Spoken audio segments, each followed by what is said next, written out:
aí, galera, beleza? Meu nome é Fábio Martinelli, sou pastor e você está no Teolocast Alpha de número 8. Sejam todos muito bem-vindos. E galera, seguinte, hoje nós vamos falar sobre um tema, continuar, na verdade, o nosso estudo aqui. Esse tema de hoje é um gancho do tema passado que vocês já estudaram. Então hoje a gente vai continuar falando um pouquinho mais sobre salvação, o plano da salvação. E claro, como existe salvação, é porque existem pessoas a ser resgatadas. Quem são essas pessoas? Por que precisam ser resgatadas? Tudo isso a gente vai ver no nosso estudo de hoje, muito mais. Claro que eu não estou aqui sozinho, eu estou aqui com, como sempre, o Irving. E aí, Irving, beleza, mano? Graças a Deus, tudo bem, Fábio. E contigo, como é que você tá? Só alegria, rapaz, só bênção do Senhor. E a gente também não está sozinho aqui, né, Irving? Como sempre, a gente tem um convidado, um especialista aí no assunto para trabalhar com a gente, para conversar. E quem que a gente tem hoje aí, Irving? Rapaz, hoje a gente tem o nosso amigo Sael Dias, falando lá de Goiânia, Goiás. E aí, Sael, como é que você tá? Eu tô bem, olha, de assunto de pecado, realmente eu sou especialista porque eu peco muito, viu?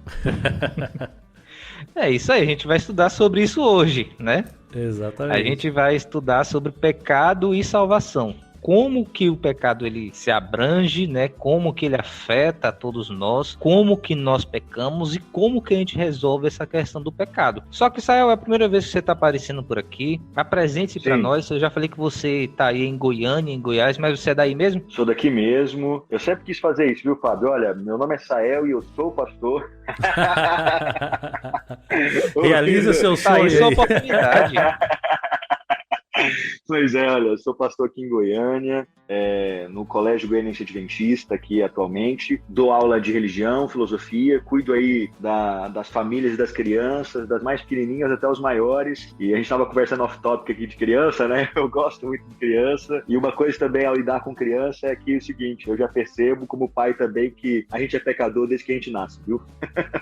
É isso mesmo. Isso aí. Então, a gente já sabe, né? Quem aqui não é pecador, ou quem aqui já conseguiu parar de pecar, esse programa não é muito para você, não. Então, você já pode procurar um outro Teolocast. O de hoje é para pecador, é para gente aí que se sente miserável, pessoas aí que estão lutando contra o pecado, pessoas que estão caindo, pessoas que estão olhando para o céu e perguntando, Senhor Deus, até quando eu vou continuar cometendo esse pecado? A gente vai ver qual é a solução.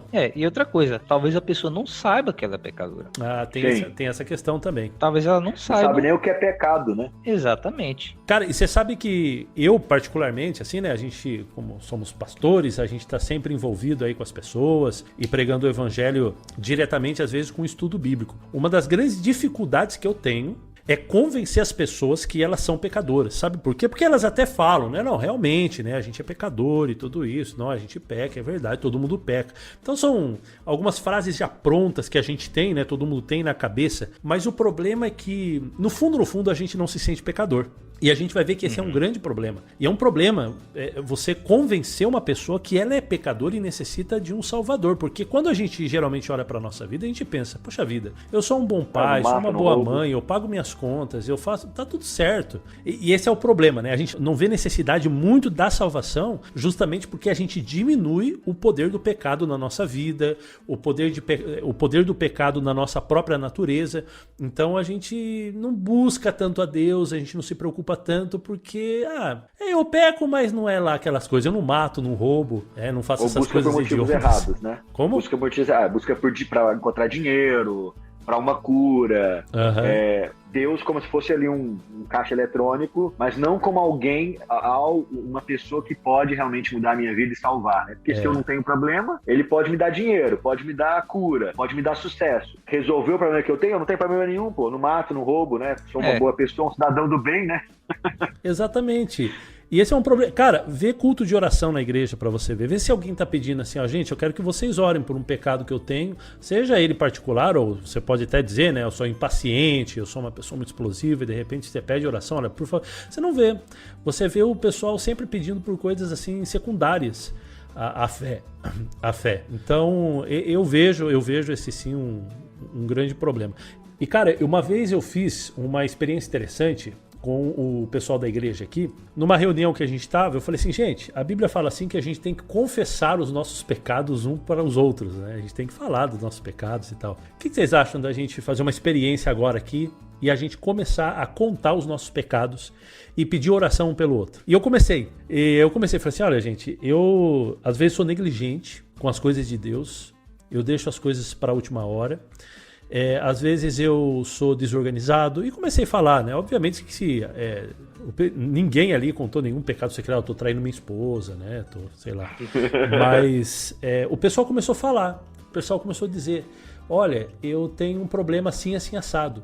E sabe que a gente teve um resultado muito bom, muito, assim, foi excelente. O resultado na comunidade ali, da nossa comunidade, na nossa igreja. Sabe por quê? Porque eu sabia de algumas brigas que aconteciam entre os irmãos ali. Brigas ali como que, um pensava assim do outro e o outro pensava assim desse. E alguns problemas.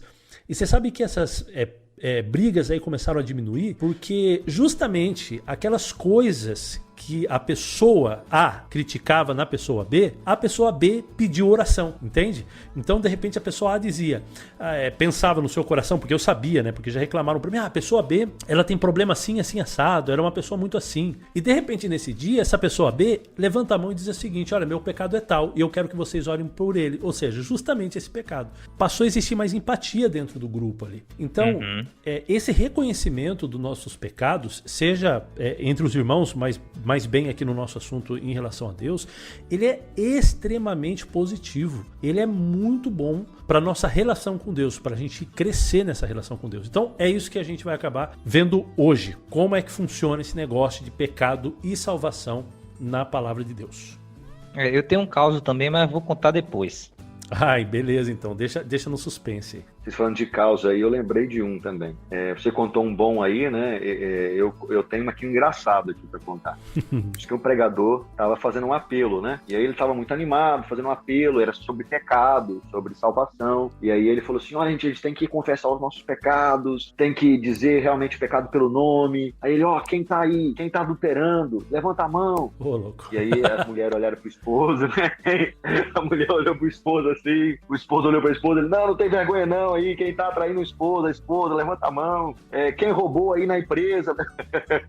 Nesse dia, pessoal de coração muito duro, né? Ninguém levantou. Né? É difícil a vida do pregador, assim. Ninguém aceitou o apelo desse pastor, hein? Que tristeza. Não, ninguém. Você tá doido. Não, mas eu acredito que existam pecados que você tem que tratar só com Deus, ou só dentro da sua família, ou etc, né? Mas é importante a gente confessar, a gente reconhecer. Então acho que esse primeiro ponto aqui, ele é importante. Por isso que a gente vai avançar aqui e trabalhar mais pra frente aqui a questão do problema do pecado em si, da universalidade do pecado, da natureza do pecado, ou seja, o que é o pecado? Porque quando a gente fala de salvação, e esse é o tema, e é importante a gente deixar claro para os nossos estudantes aqui, o pessoal que está acompanhando toda a série, que esse é o tema mais importante que a gente vai tratar na série até hoje. Tanto Sim. É que todos os outros temas vai convergir desse tema aqui de salvação. Não existe como se fosse aquele ponto mais fino da ampulheta, né? Todos estão convergindo para ele e daqui ele também vai abranger para todos. Exato. Excelente explicação da ampulheta aí. Nunca tinha pensado nisso. Eu pensei agora nisso aqui. Rapaz, você é um gênio. Legal, vamos avançar então aqui. O que a gente tem aqui na nossa pauta? Que a gente segue a pauta de vez em quando não, mas vamos lá. Vamos orar, né? Vamos orar logo. É verdade. A gente tem que começar com a oração. Nem oramos. Que feio, né? Vamos fazer a oração. Vou pedir pro Sael, né? Que tá aqui com a gente, primeira vez. Faça as honras. Querido Deus, nós somos pecadores, falhos, e a gente quer aprender um pouquinho mais sobre isso. Tem gente que está aprendendo, está relembrando, tem gente que está agora em tudo novo, né? E a gente precisa realmente aprender. A humildade é uma coisa difícil para o ser humano, mas nós queremos dizer assim, nós não sabemos, queremos aprender mais, queremos compartilhar conhecimento, aqueles que estão ouvindo a gente, que eles possam ser abençoados por esse tema. A gente sabe que de maneira alguma nós vamos deixar de ser pecadores aqui nessa terra, porque isso faz parte da nossa identidade, a gente vai conversar sobre isso hoje, mas perdoa os nossos pecados, abra nossa mente para te ouvir e para entender esse tema. Em nome de Jesus nós oramos, amém. Amém. Amém.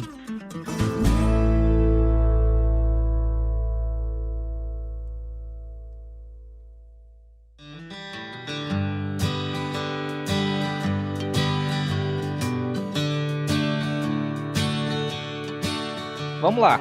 Primeiro ponto aqui da gente é falar sobre a antropologia bíblica. Quem ouviu o Teolocast Alpha sobre Imago Dei vai entender sobre o que a gente está falando aqui. Mas... Acho que, Ivan, a gente pode começar falando, né, sobre... porque Imago Dei mostra a parte boa, né? Acho que a gente pode começar mostrando a parte ruim do ser humano, né? Ah, não, mas assim, a gente ia falar sobre a parte boa para poder fazer um link com o estudo passado e a gente colocar depois, dizer que tudo desgringolou, né? Entendi. Descarrilhou, saímos dos trilhos. Por quê? Porque nós já vimos aqui que nós estudamos sobre criação, nós estudamos sobre o caráter de Deus, nós estudamos sobre a pessoa de Deus, e nós vimos que Deus formou o homem como um reflexo também daquilo que ele é. E fez o homem com uma natureza que era amorosa, né? Tanto para entre si, né? O homem com o homem, né?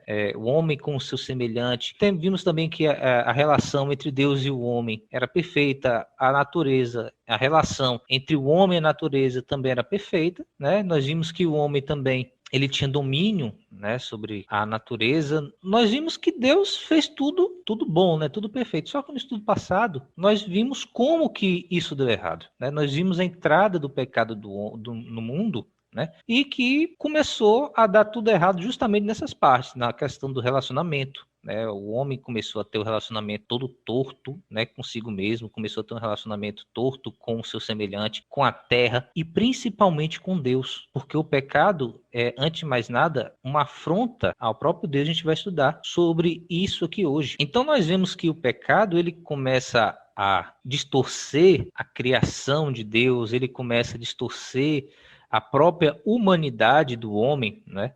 Os valores do homem, começa a distorcer o valor que o ser humano tem, que o homem agora ele começa a colocar a si mesmo em primeiro lugar, começa a querer jogar a culpa de tudo nos outros e começa a olhar cada vez mais para o seu próprio umbigo. E nós falamos que isso é algo que nos afeta hoje também. E para responder essa questão, né, para responder se isso é algo que afeta a nós hoje também, a Bíblia tem alguns textos, que está aqui em 1 João, no verso 5 a 8, né?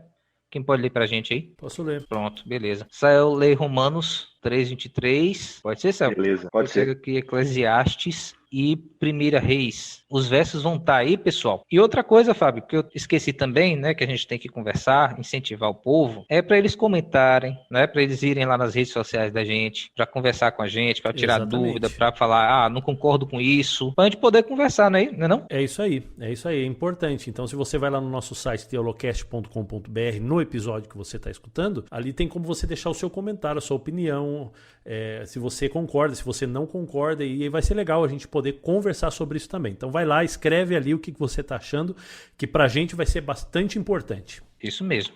Todo mundo já encontrou os textos aí? Já, estamos aqui já. Então pode começar aí, Fábio. Aproveita e também dá uma explicação do contexto pra gente e explica o texto, por favor. Beleza, vamos lá. Então 1 João, capítulo 1, versículo 5 a 8, diz assim, ó: E esta é a mensagem que dele ouvimos e vos anunciamos, que Deus é luz e não há nele trevas nenhumas. Se dissermos que temos comunhão com ele e andarmos em trevas, mentimos e não praticamos a verdade. Mas se andarmos na luz, como ele na luz está, temos comunhão uns com os outros e o sangue de Jesus Cristo, seu Filho, nos purifica de todo pecado. Se dissermos que não temos pecado, enganamo-nos a nós mesmos e não há verdade em nós. Cara, você sabe que esse texto aqui, ele me atormentou durante um bom tempo da minha vida, principalmente na minha adolescência.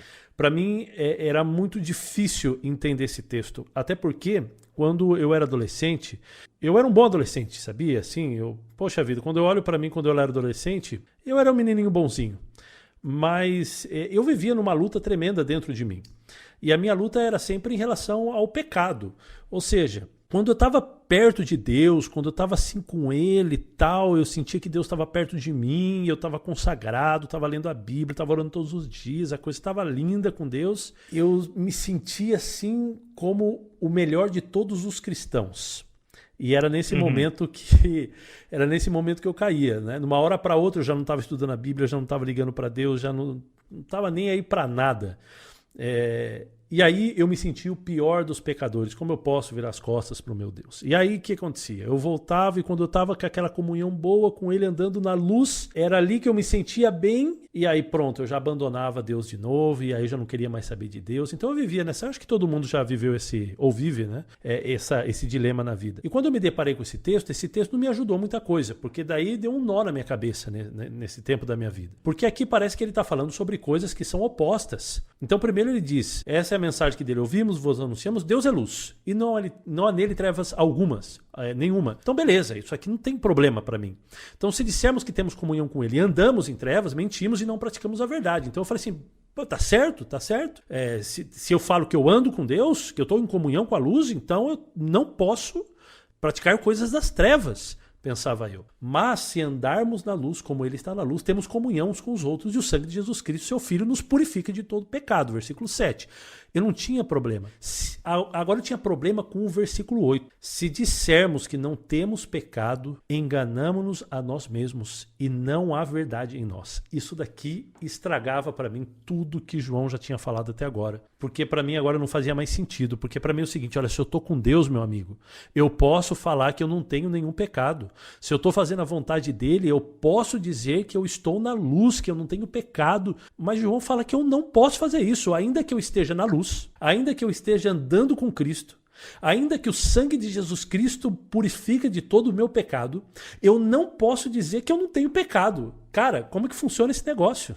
E aí, com o tempo, eu pude entender o que esse texto está querendo dizer e a palavra-chave desse texto e de todo o livro de João, principalmente no capítulo 5, ele vai deixar bem claro isso daqui, né, da primeira carta do apóstolo João. A palavra-chave é andar. Mas se andamos na luz, como ele está na luz, ou andar nas trevas, vocês entendem?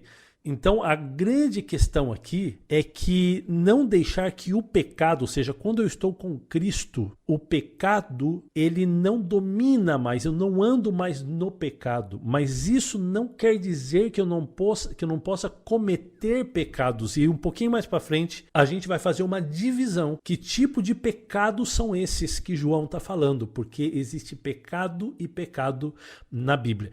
Então eu vou parar aqui minha explicação, a gente vai entender um pouquinho melhor mais para frente, mas eu entendi esse texto finalmente quando eu entendi essa questão de andar, de ser dominado. Se eu estou na luz, eu não vivo pecando, como o João vai falar mais para frente. Eu sou uma nova criatura, como disse Paulo. É diferente a forma que eu vivo. Então, eu não posso dizer, o verso 8, eu não vou ter problema nenhum, eu não posso dizer que não temos pecado, porque senão eu vou me enganar a mim mesmo, porque ainda que eu estou com Cristo na luz, ainda assim eu tenho minha natureza pecaminosa, eu tenho os meus pecados, eu tenho os meus maus pensamentos, e aí a gente vai viajar bastante sobre essa questão ainda. Beleza. Será que Paulo concorda com João, Sael, em Romanos? Com certeza, né? Romanos capítulo 3 é uma carta importantíssima sobre esse tema. O verso 23 diz assim, né? Pois todos pecaram e não alcançam o padrão da glória de Deus. Qual a tradução Todos que você está pecaram. lendo aí? É Nova Versão Transformadora. Ah, eu gosto dessa. Legal. Eu também gosto. Romanos 3, Rapaz, 23. então, peraí. Quantos? Sim. Quantos pecaram? Todos. Isso aqui é um ponto interessante, né? Porque ao longo de toda a história, Deus ele já sabia que a gente não alcançaria. Então, por exemplo, você tem ali no culto de Israel, você tem o Cordeiro, né? Que era para mostrar para eles que eles não alcançariam o padrão da glória de Deus, por melhor que fossem, tinha um sacrifício. Esse acho que é o ponto importante. Não tem como a gente alcançar aquilo que Deus espera de nós. Então tem gente que, como a gente conversou no começo, a gente pensa assim, eu tô bem, eu tô tranquilo, eu não mato, não roubo, sou um cidadão de bem. Olha, se você acha que você tá ok, você não tá ok. Você tá errado porque você tá fazendo errado, você tá vendo as coisas de maneira errada. Porque a gente tem que perceber a primeira coisa, olha, todos pecaram. Não há ninguém. Isso foi libertador para mim. Diferente do Fábio aí, eu não fui um adolescente tão bom, não. Tão legalzinho assim. Mas aí, às vezes, o passado culpa a gente, né? Às vezes, aquele, poxa, você é pecador, você fez isso, você fez aquilo, alguém que fez alguma coisa errada, alguém que tomou uma decisão errada. E aí aquela decisão fica martelando a pessoa a vida inteira, né? Porque ela acha que ela é pior que os outros. Mas aí quando esse texto diz, olha, todos pecaram e ninguém alcança o padrão da glória de Deus, isso ao mesmo tempo me alivia, porque eu penso assim, não é só eu então. Também tem isso, né? Sim, Quando é para falar sobre o pecado, ninguém tá sozinho nessa aí. sim, exatamente. E esse contexto aí, Israel, de Romanos, Paulo tá falando duramente, né, sobre a questão do pecado. Tá mostrando vários textos no Antigo Testamento que falam sobre essa questão do pecado. Só que tem outros textos aqui, que eu vou ler aqui também, que tá em Eclesiastes 7, verso 5 e 1 Reis 8, verso 46. Eclesiastes diz assim: não há homem justo sobre a terra que faça bem e que não peque. Olha só, não tem um homem sequer na terra que não peque, é o que Salomão está dizendo aqui no livro de E Eclesiastes. nem justo, né? E nem justo, ou seja, que não tenha pecado, que nunca pecou, né, nesse sentido. Não tem nenhum que não tenha pecado pelo menos uma vez na vida, né? E a gente vai falar um pouco mais sobre isso depois. Mas olha só o que ele fala também em 1 Reis 8, verso 46. Eu não vou ler o verso todo, porque ele vai para um contexto aqui que ele está fazendo uma oração de dedicação do templo em Jerusalém e vai fugir um pouco do tema da gente. Mas, olha o que ele diz aqui no começo do verso 46. Quando pecarem contra ti, pois não há homem que não peque, certo? Aí ele continua. Então, olha o que ele está dizendo aqui. Não há quem não peque. Não tem um homem sequer na terra, mesmo do povo de Deus, né? Mesmo o rei de Israel, mesmo o sumo sacerdote aqui na terra, não teve um homem sequer que não pecou. Olha o que a Bíblia faz aqui. Ela coloca todos nós, seres humanos, e coloca no mesmo saco. Porque todos nós temos o pecado dentro de nós e temos cometido pecado. E a gente vai falar um pouco mais sobre isso agora. Que a gente precisa se perguntar o que é pecado. Ele está falando que todo mundo peca, né? A gente tem que explicar melhor o que é pecado. Em 1 João, Fábio que já está com 1 João aí, tem como ler para a gente aí, Fábio? 1 João 3, verso 4. Diz assim, olha: qualquer que comete pecado também comete iniquidade, porque o pecado é iniquidade. Em outras traduções, iniquidade está substituído por transgressão da lei, né? Exatamente. Eu tô na corrigida fiel aqui. Tá, explica pra gente essa questão aí de transgressão da lei, iniquidade, pecado. Por que um é igual ao outro, né? Segundo João. 1 João capítulo 3, versículo 4 diz assim: todo aquele que pratica o pecado também transgride a lei, porque o pecado é a transgressão da lei. Para a gente poder dizer que uma pessoa cometeu um pecado, ou uma transgressão, ou um crime, ou uma iniquidade, ou algo que não se devia fazer, a gente tem que basear essa nossa acusação em relação a alguma coisa que a pessoa transgrediu, ou seja, a pessoa fez o que não era para ser feito. Mas, para a gente saber o que deve ou não deve ser feito, deve sim ou sim existir uma lei. Isso daí é algo da lógica, assim, é necessário. Se não há lei, não há pecado, né? A Bíblia é bem clara em relação a isso. Então, aqui o texto é bem simples, bem direto em falar isso. Pecado é a transgressão da lei. Então, existe uma lei, existe um pecado. Quando uma pessoa está ali no tribunal para ser julgada porque roubou, é porque por detrás de todo o processo existe uma lei que diz que não se pode roubar. Essa lei também diz a sentença que a pessoa pode receber, dependendo de 1 milhão de coisas. Mas, basicamente, é isso. Tem que ter um parâmetro, né? Ninguém pode ser julgado. Ah, por que você foi julgado? Ah, porque eu achei que era errado. Não tem como, né? Exatamente. Então quer dizer que tem esse parâmetro, né? Se a gente transgride esse parâmetro, a gente está pecando, né? Querendo ou não querendo, a gente está pecando. Exatamente.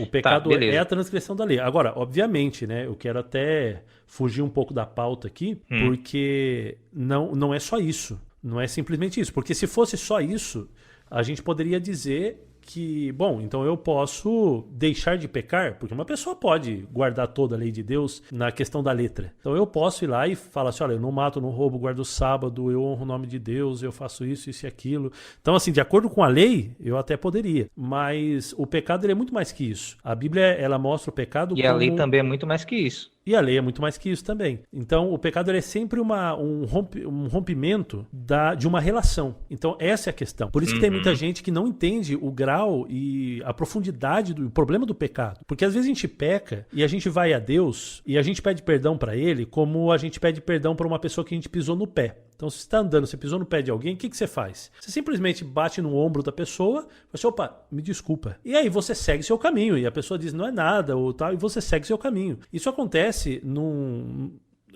num lugar onde não existe nenhuma relação, nenhum contato mais profundo com a pessoa que foi ofendida. Agora, não é a mesma coisa com o pecado. Quando a gente peca, nós estamos ofendendo profundamente o coração de Deus. Então, isso deve causar em nós também, e isso é algo que o Espírito Santo deve causar em nós, uma contrição, um pedido de perdão, uma confissão, e isso aí é bastante importante. A gente vai acabar vendo um pouquinho sobre isso também quando a gente analisar um pouco mais sobre o pecado. Mas só para deixar claro, para a gente não se confundir aqui. E Fábio, já que você tocou, só um minutinho, você tocou nesse ponto aí, Jesus não morreria numa cruz, sofreria numa cruz, ele não viria a essa terra estando ser humano, se fosse um negócio como desbarrar, né? Se fosse uma coisa simples, a compensação também teria que ser simples. É igual, por exemplo, você usou o exemplo jurídico aí, num julgamento, a compensação, o pagamento, a pena, ela é de acordo com o crime cometido. Então, se pecado é uma coisa simples, se o pecado é só um negocinho que, uma besteirinha, então não precisaria Jesus ter sofrido o que ele sofreu. Então, quando a gente pensa no sofrimento de Jesus e na vida de Jesus, a gente percebe que o pecado é uma coisa muito grave. Exatamente isso. A cruz ela demonstra de maneira bem clara que não é brincadeira. Não é brincadeira. E tanto é, quando a gente estuda sobre a lei de Deus, se a gente deve guardar ainda os 10 mandamentos ou não, a cruz demonstra isso também de maneira bem clara. Então a gente tem que pensar bastante nisso. A gente viu um pouco sobre isso no estudo sobre o caráter de Deus, né? Que a gente fez sobre a santidade. A gente viu o quanto que a lei de Deus é boa, né? O quanto que a lei de Deus, a santidade de Deus é algo que é bom no sentido até filosófico do termo mesmo, né? E com o estudo passado a gente viu o quanto que o pecado é mal. Então, assim, apenas para lembrar os nossos ouvintes aí, que o pecado ele traz consequências que não são pequenas, né, digamos assim, são enormes. E o pecado, ele antes de tudo, como eu falei, uma ofensa a Deus. Exatamente. Como é que você vai pagar uma ofensa a alguém que é infinito, a alguém que é muito maior do que você? Porque a ofensa que você faz para alguém vai de acordo também com quem é aquela pessoa. Se você, digamos assim, pisa no pé de alguém na rua, você pede desculpa, tá, etc. Mas imagine que você pise no pé da rainha da Inglaterra. Ainda mais que a velhinha lá, coitada. Então, assim, imagine agora você ser rebelde, você viver em oposição ao Rei do Universo, que criou todas as coisas, é Senhor sobre todas as coisas e é infinito. A ofensa também, de certa forma, é infinita. Exatamente. Então, o pecado, ele tem essa questão aí, né? Só que, Sael, você pode ler Tiago pra gente aí? Tiago 2, verso 10? Posso sim. Pronto. Posso sim. Só que Sael vai ler um verso pra gente agora, que fala um pouco mais sobre a lei de Deus. Por quê? E sobre o pecado também. Porque Fábio tava falando, eu não roubo, né? Eu não mato. Mas será que a gente nunca mentiu? Será que a gente nunca falou uma coisa que não era verdade? Será que a gente nunca ofendeu ninguém? E o que isso tem a ver com o que eu tô falando? Lê pra gente aí, Sael, por favor. Tiago, capítulo 2, verso 10. Pois quem obedece a todas as leis, exceto uma, torna-se culpado de desobedecer a todas as outras. Isso mostra como a lei ela é uma corrente, né? Ela está ligada, uma coisa ligada com a outra. Quando você pega, por exemplo, os 10 mandamentos, hoje, inclusive, eu estive trazendo uma mensagem bíblica pregando e foi exatamente sobre isso. O primeiro mandamento, por exemplo, da segunda tábua, que a gente crê aí que é o quinto, né? Honra teu pai e tua mãe, ele é o que vai dar assim a ligação para todos os outros mandamentos em relação ao próximo, porque o próximo mais próximo da gente é o pai e a mãe, né? A família ali. Então, veja, se você quebra um mandamento, você se torna culpado de toda a lei, porque a lei, ela é a organização do universo. Por exemplo, vamos supor que se o Sol ele tem todo um processo que faz o Sol ser o Sol. Quando a gente estuda, por exemplo, lá na quinta série, o movimento que a Terra faz em volta do Sol, a gente percebe que existe toda uma harmonia no universo, tanto na Terra com seu movimento, quanto do Sol estar ali no local exato. Se qualquer dessas coisas fossem quebradas, todo o sistema solar estaria em colapso. Então, se você quebra uma das leis, você quebra toda a harmonia que Deus planejou para o universo. É por isso que quando a gente pensa lá no Éden, né? Pensa, poxa, mas por causa de uma fruta, né? Por causa de um negocinho ali, a gente não percebe que ali foi É como você pega aquela brincadeira pega um monte de dominó e aí a pessoa coloca os dominós em fileiras, e aí ele toca em um e o outro vai batendo no outro, e vai quebrando toda aquela fileira de dominós. É a mesma coisa com o pecado. Não tem como você dizer assim, não, mas eu só pequei um pecadinho aqui, só foi isso. Quem peca um é culpado de tudo, de quebrar a harmonia que Deus planejou para o universo. E também por causa daquilo que eu falei sobre a questão de ser algo infinito, né? Ser uma ofensa infinita, né? Se é infinito mais um, se é infinito vezes dois, se é infinito elevado a infinito, não faz diferença, é infinito. Isso não quer dizer, pessoal, também que matar é a mesma coisa de mentir. Não é, certo? Mas quando nós falamos sobre a culpa, não faz diferença se você matou ou mentiu em relação ao entre você e Deus, porque você está levando a culpa infinita. É algo até difícil da gente imaginar, porque a gente, por mais que os pecados eles sejam diferentes uns dos outros e tenham consequências diferentes também no plano terreno, a gente tem que olhar também no plano geral, né, universal. Para qualquer pecado é demandada a morte, né, como a gente viu lá no Éden. E a gente pode até achar que é algo muito duro, mas é como se o pecado fosse um câncer. Lembra lá, como a gente falou no episódio passado, né, e o Sael falou aqui também, que foi algo que é como se fosse a brincadeira dominó que quebrou toda a harmonia.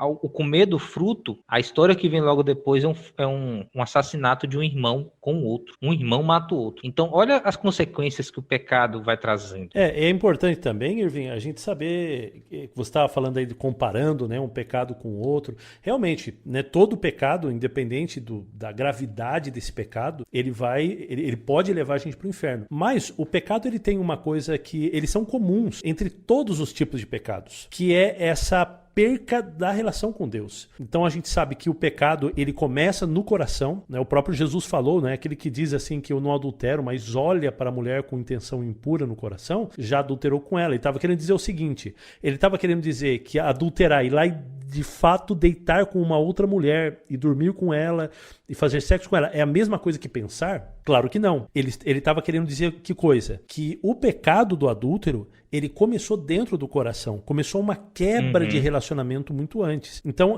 essa é a grande questão. Não é tanto a diferença entre um pecado e outro, mas o que causou aquele pecado. O pecado, na verdade, ele é um sintoma. Ele é sintoma de algo que já começou antes, de uma quebra de relacionamento que começou antes.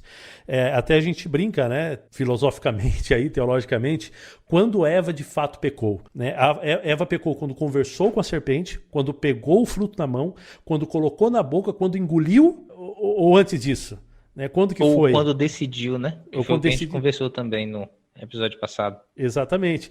Então a gente tem, às vezes, fazendo esse tipo de comparação, a gente acaba deixando de lado o que realmente é importante em relação ao pecado, que é essa relação quebrada com Deus. Fábio, você falando aí, eu estava pensando no seguinte, né? É a grande questão da a decisão de transgredir. A pessoa decide assim, olha, quero transgredir, eu vou transgredir. Quantas vezes, né? Pensa aí, quem está nos ouvindo, que você sabia o que era certo e mesmo assim você ficou aquele conflito na mente. Vou fazer, não vou fazer, não vou fazer, não vou fazer. Aí você, não, vou fazer e vai lá e faz. E esse é o ponto, olha, a gente acaba decidindo fazer o errado. É claro também que a gente sabe, a gente já falou aqui que o pecado vai além de uma decisão, além de um ato, né? Mas tem essa parte também da decisão de fazer ou a decisão também da questão do decidir o que é certo e errado. Ao invés da autoridade de Deus dizer assim, olha, isso é certo e eu obedeço, aí não, eu agora vou tomar posse e vou definir o que é certo e errado, eu agora sou o dono do meu próprio nariz. Eu penso que esse é outro lado que mostra que nós somos pecadores, né? A gente quer o tempo todo definir o que é o certo, a gente quer o tempo todo ser a própria autoridade, acaba querendo que a gente quer ser Deus, né? Exatamente. Você estava falando aí, Sael, sobre fazer ou não fazer, Tiago, você pode até ler pra gente também, no capítulo 4, verso 17, ele também fala uma coisa muito interessante aí sobre essa questão de fazer ou não fazer, né? Você tem como você ler pra gente aí? Vamos ler sim. Lembrem-se de que é pecado saber o que devem fazer e não fazê-lo. Forte, né? Forte. Ou demais. Seja, pecado não é só quando você faz alguma coisa de errado, né? Pecado é quando você omite de fazer o que é certo. Eu lembrei aqui, talvez você já assistiu, por exemplo, algum filme contando a história do nazismo. Eu estava assistindo um esses dias, teve pessoas, né, que inclusive eram alemãs, e eles olhando o errado, eles não conseguiram ficar quietos e fizeram alguma coisa. Tu assistiu a Outras lista de não. Schindler esses dias, foi? Não. Eu Foi o assisti, outro. velho. Assisti ontem. Caraca, velho. Meu Deus Tem do filme céu. antigo que vale a pena você assistir de novo, que com o tempo você consegue Uhum. pegar outras coisas que você não pegou antes, né? Mas veja, tem gente que numa situação errada, ela pensa assim, não tô fazendo nada, não sou eu que tô... É tipo assim, não sou eu que tô fazendo, então tá tudo bem, né? Eu não tô fazendo nada, mas o Não sei texto o que tô diz matando, não sei o que claramente. tô roubando. Mas Sim, poderia fazer algo para evitar isso, né? Ver sim, alguém sim. passando fome, né? Mas prefere não fazer nada. A omissão, né? A omissão também, quando você sabe o que tem que fazer e não faz, é pecado. Isso é muito forte, porque isso mostra, novamente, né? A responsabilidade e o quanto o pecado ele é uma coisa universal. O Uhum. pecado é algo que não tem como você fugir, não tem como você correr. E a gente pensa em pecado só como roubar, matar, coisas assim muito escandalosas, né? Mas você tem o pecado, Aham. por exemplo, do pai que omite no cuidado do filho. Uhum. O pai que deveria cuidar do filho não cuida, o pai que deveria educar e não educa, o pai que, ao invés de educar, fica no celular ou fica trabalhando o tempo todo, não tira tempo nenhum para a família, a pessoa que vê a outra falando mal da outra e fica quieta, só fica ouvindo, não repreende. Então, são situações assim do dia a dia que a gente sabe o que é certo e a gente não faz. A gente tenta tirar o corpo de fora, né? Não, eu não Sim, tenho nada a ver com isso. Sendo que a gente poderia fazer algo para mudar ou pelo menos para atenuar, né, a situação. Olha o que com Provérbios certeza. 24, verso 11 e 12 diz aqui, ó. Livro que estão sendo levados para a morte e salvos que cambaleiam indo para serem mortos. Se disseres, não soubemos, não o perceberá aquele que pesa os corações? Não saberá aquele que atenta para a tua alma e não pagará ele ao homem segundo as suas obras? Então, olha só, Deus está vendo o que a gente está fazendo e o que a gente está deixando de fazer também. Porque quando a gente vai olhar a lei de Deus, tanto no Antigo quanto no Novo Testamento, a gente vê principalmente a questão de amar a Deus sobre todas as coisas e amar o nosso próximo como a nós mesmos. E nesse amar o nosso próximo, não está lá apenas tem um sentimento, mas faça obras de amor por essas pessoas. Né? Ajude o necessitado, cuide de quem está precisando. Então nós vemos que não é apenas uma questão não. A questão também de faça, haja. Né? Então o pecado não é apenas, né, quando a gente faz algo de errado, é quando a gente deixa de fazer o que é certo. E aí, cara, quem é que não pecou, hein? Quem Então é que não pecou? você percebe que a nossa condição ela é muito mais complicada do que a gente possa imaginar. Uhum. E dá para piorar. Romanos 14, 23. Eu queria já entrar nesse tema aqui. Ah, sim, por favor, lê aí. Romanos 14, 23 diz assim: mas aquele que tem dúvidas, se come, está condenado, porque não come por fé, e tudo que não é de fé é pecado. Aqui o contexto é em relação à carne sacrificada a ídolos.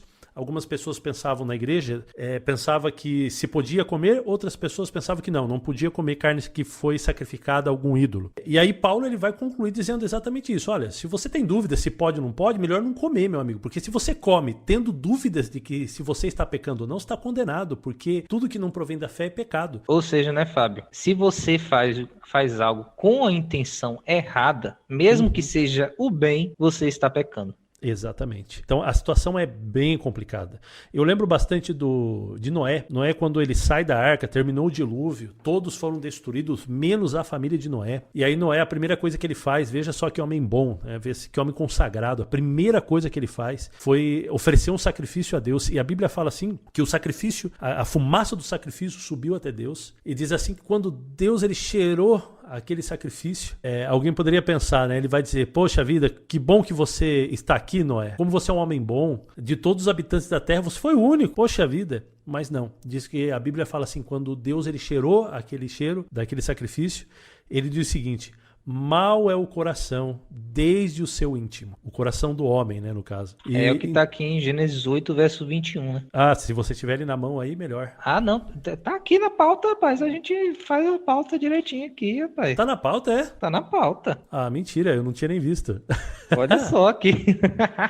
E o Senhor aspirou o suave cheiro e disse consigo mesmo: não tornarei a amaldiçoar a terra por causa do homem, porque é mau o desígnio íntimo do coração, do íntimo do homem, desde a sua mocidade. Nem tornarei a ferir todo vivente como fiz. Então, olha só, quando só tinha praticamente Noé e a família dele, né? Noé faz o sacrifício, como o Fábio tá falando aí, quando Deus cheira, o coração do homem é mau. Exatamente. Desde o seu íntimo, desde sua Isso mocidade. é até cômico, né? Sim, porque a gente não vai é uma explicar comédia todo trágica, o dilúvio né? aqui, Sim. né? Nem sei se a gente vai falar sobre o dilúvio especificamente.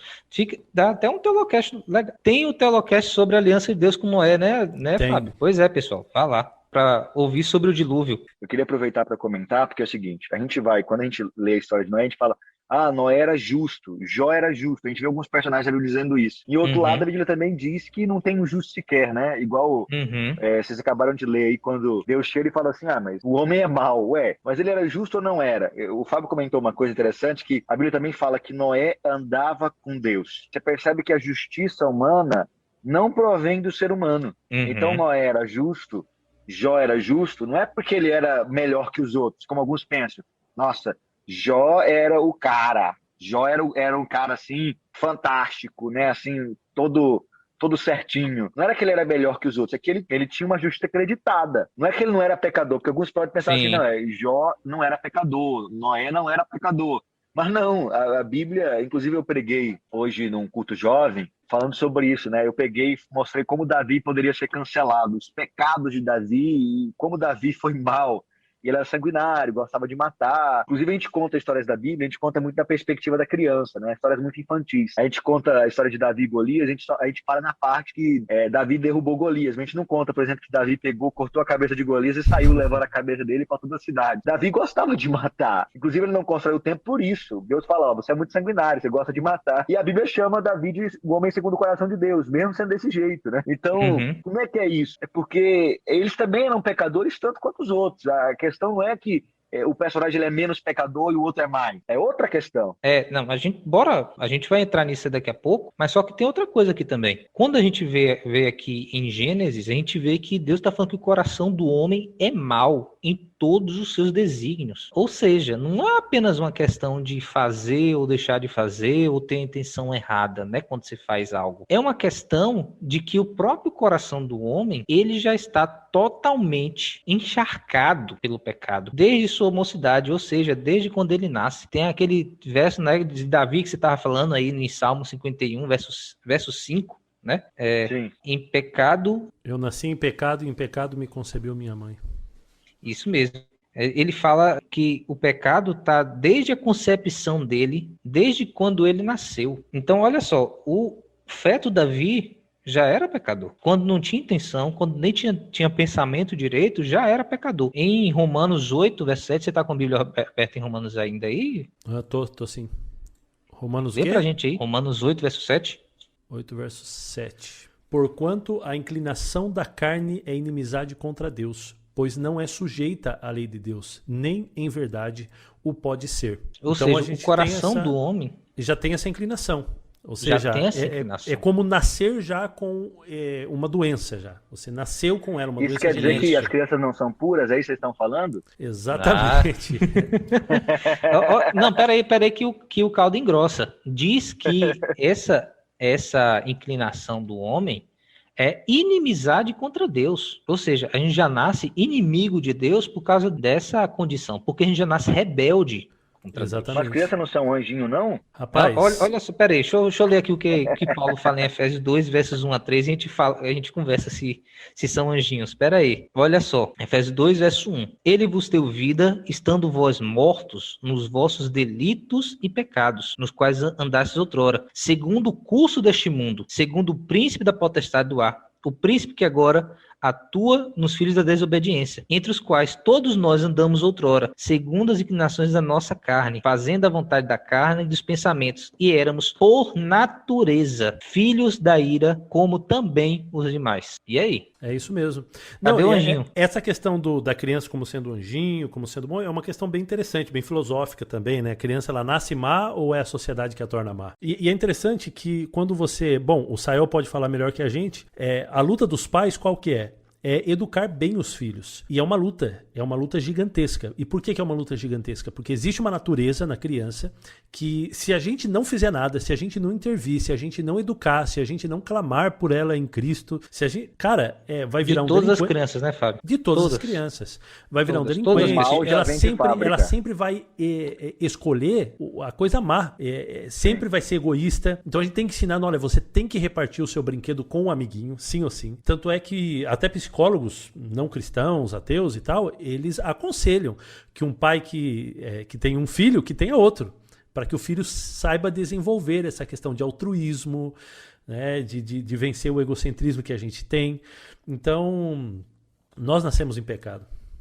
Ô Fábio, tem outra coisa também. Quando a gente está falando aqui sobre a lei de Deus, que criança nasce sabendo amar a Deus acima de todas as coisas? Porque a gente vê criança que é boazinha, né? Que reparte o brinquedo com o amiguinho, né? Mesmo às vezes sem ninguém ter ensinado, né? Que quando vê alguém chorando, se condói também. Então, veja bem, a gente diz que o pecado gerou no homem o que a gente chama de depravação total. Quer dizer que toda criança é um demônio? Não. Mas que o pecado, ele manchou todas as áreas da vida, de forma que ninguém mesmo, consegue ir a Deus por si mesmo. Entendeu? Essa é a questão. Ninguém sabe amar a Deus acima de todas as coisas por si mesmo, se não for o próprio Deus que colocar e ensinar esse amor. Ninguém nasce sabendo fazer as coisas certas, com as intenções certas. Ninguém nasce sabendo que não deve se omitir e ninguém nasce também sabendo que não deve fazer o que é errado. Essa é a questão de como a Bíblia encara a relação entre o ser humano e o pecado. Exatamente. É uma questão que é realmente que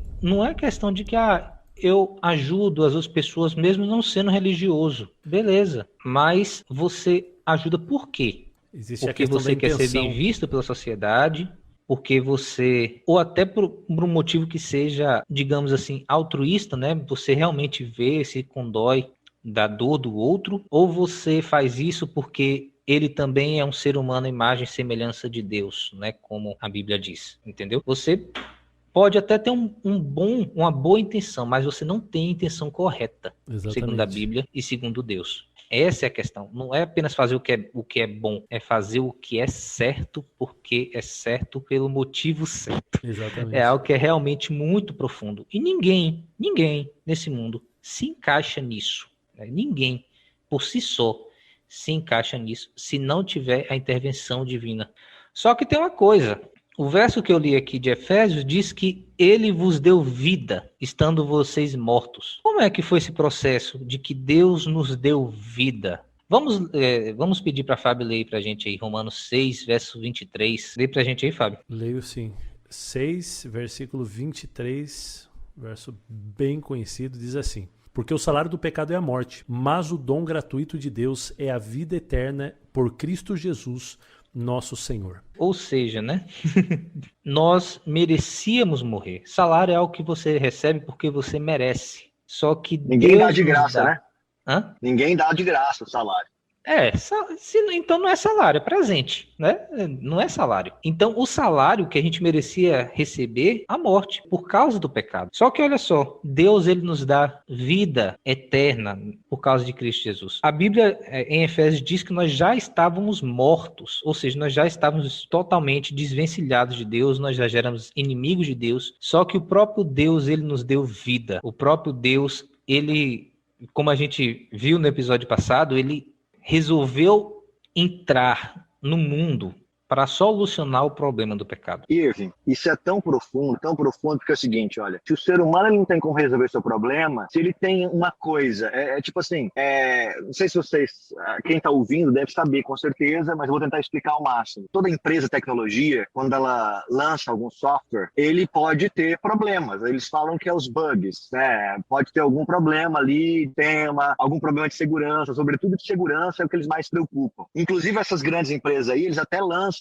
assim, um valor alto para quem achar o problema e reportar eles, que aí a pessoa que achar esses problemas, que eles chamam de bugs, problema de segurança, vamos supor que poderia ser roubado os dados, poderia ser roubado informações sigilosas, e a pessoa que descobre isso e reporta, ela ganha inclusive um valor bem alto. Aí tem empresa que dá valores muito bons. Se o ser humano ele tem um problema no software dele, que é impossível resolver, então quer dizer que a gente precisa de alguém que pode resolver. E eu acho que esse é o grande ponto. Todo mundo que quer conhecer a Deus precisa entender. Nós temos um problema que é insolucionável, que ninguém pode resolver, que é impossível, que precisa de uma solução sobrenatural. Exatamente. Em João 3, verso 16, diz o seguinte: porque Deus amou o mundo de tal maneira que deu o seu único filho, para que todo aquele que nele crê não pereça, mas tenha a vida eterna. Então, a solução, né, para esse problema aí que você estava falando no nosso software era justamente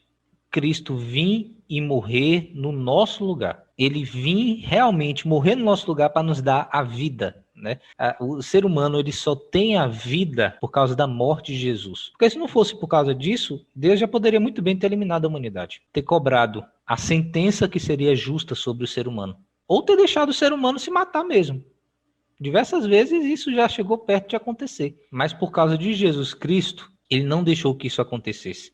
E aqui em Efésios 2 também, né, como a gente estava falando, no verso 4 diz o seguinte: mas Deus, sendo rico em misericórdia, por causa do grande amor com que nos amou, e estando nós mortos em nossos delitos, nos deu a vida juntamente com Cristo. Pela graça sois salvos. E olha só o que ele fala aqui, a partir do verso 8 até o verso 10. Porque pela graça sois salvos, mediante a fé. E isto não vem de vós, é dom de Deus. Não de obras, para que ninguém se glorie, pois somos feitura dele, criados em Cristo Jesus para boas obras, as quais Deus de antemão preparou para que andássemos nela. Ou seja, o problema do pecado não é o ser humano que resolve, é Deus que resolve. E a solução é definitiva, né? A solução é definitiva. Depende de, assim, como alguns acreditam, né? Que vai ter milhares de vidas, vai ter... É igual, por exemplo, aí, lembrando, voltando à referência do software aí, eu fiz um curso de TI quando eu era adolescente, no ensino médio, eu fiz um técnico em TI, eu gosto muito dessa área. Então, eu tô usando esse exemplo aqui. Às vezes você compra um software, então você compra um celular, e aí atualiza e fica pior, né? Você já aconteceu isso com algum de vocês? Você vai atualizar e acha que vai ficar melhor, fica pior o negócio. E aí eles ficam lançando atualização, e parece que não melhora, ou então fica mais lento. Inclusive tem até teve grandes empresas que levaram processo por causa da obsolescência programada, de fazer uma atualização, a bateria ficar pior e por aí vai. No caso de Deus, não. É uma vez por toda, é definitiva, depende só de Deus, e isso é incrível, é maravilhoso. E eu acho que essa questão, ela responde todas as coisas. Porque tem muita gente aí que, inclusive, esses dias eu fui dar um estudo bíblico, e aí conversando com a pessoa estava animada demais com a volta de Jesus, ela falou, eu contei pra minha irmã sobre a volta de Jesus, Jesus tá voltando, e minha irmã falou assim, ai, Deus me livre de Jesus voltar, eu tenho muita coisa pra fazer. Tem muita gente que espera e acha melhor que o mundo aqui se resolva, a política, as coisas se resolvam, porque ele acha que de alguma maneira esse mundo pode ser resolvido. Um dia eu ouvi uma coisa que eu gostei e marquei pra mim. Diz que tentar salvar esse mundo é como tentar salvar carvão. Qual que é o destino do carvão? Queimar, exatamente. Esse mundo tá perdido. Nós estamos perdidos. A gente precisa de salvação e o único que pode nos salvar é Jesus.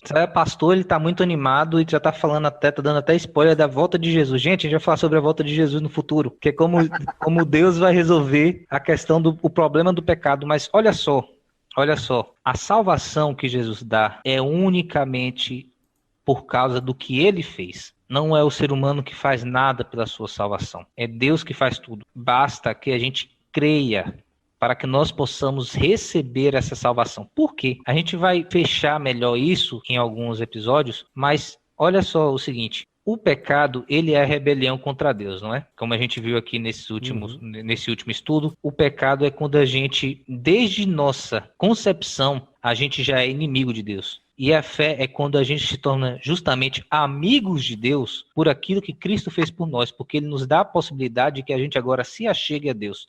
A gente deixa de ser rebelde a Deus e passa a ser justamente fiel a ele. Isso que é fé, entendeu? Por isso que nós somos salvos pela graça, né? Ou seja, por aquilo que Cristo fez por nós, nos dando de presente por intermédio da fé. Porque a gente passa a ser amigos de Deus. A gente vai falar mais sobre isso no futuro. Efésios 2, verso 10, ele diz que somos feituras dele, criados em Cristo Jesus para as boas obras, as quais Cristo de antemão preparou para que andássemos nela. Ou seja, Deus, ele está nos salvando, né, do pecado para que a gente justamente deixe de viver no pecado, deixe de andar no pecado, né? Como o Fábio estava falando aqui no começo. Então, se agora a gente deixa de andar no pecado, a gente deve andar com Deus, a gente deve andar segundo a vontade de Deus. Mas tudo isso só foi possível por causa do que Cristo fez por nós. E é isso que a gente vai estudar no próximo episódio. A gente vai estudar de forma mais clara e de forma mais abrangente sobre o que Cristo fez por cada um de nós. A gente vai estudar argumentos, né, para messianidade de Jesus, ou seja, será que era Jesus mesmo o Messias que a Bíblia pregava, que viria para morrer pelos nossos pecados? Quais são as profecias que apontam para isso? É o que a gente vai estudar no próximo episódio. Fábio, você pode orar para a gente, por favor? Posso sim. Senhor nosso Deus e Pai, agradecemos ao Senhor porque em Tua palavra nós temos a revelação de quem nós somos e descobrimos que somos pecadores, somos miseráveis e necessitamos, Senhor, desesperadamente de um Salvador. Nós agradecemos também porque na mesma palavra nos é apresentado um Salvador crucificado, morto, ressuscitado e que hoje, Senhor, está intercedendo por nós, está perdoando, tem esse poder de perdoar nossos pecados, nos fazer novas criaturas, onde nós conseguimos, através do poder dessa graça, abandonar nossos pecados e viver uma vida à luz daquilo que Deus espera de nós. Por isso nós glorificamos e agradecemos por tudo isso. Abençoe a cada um dos nossos ouvintes, nós clamamos em nome de Jesus. Amém. Amém.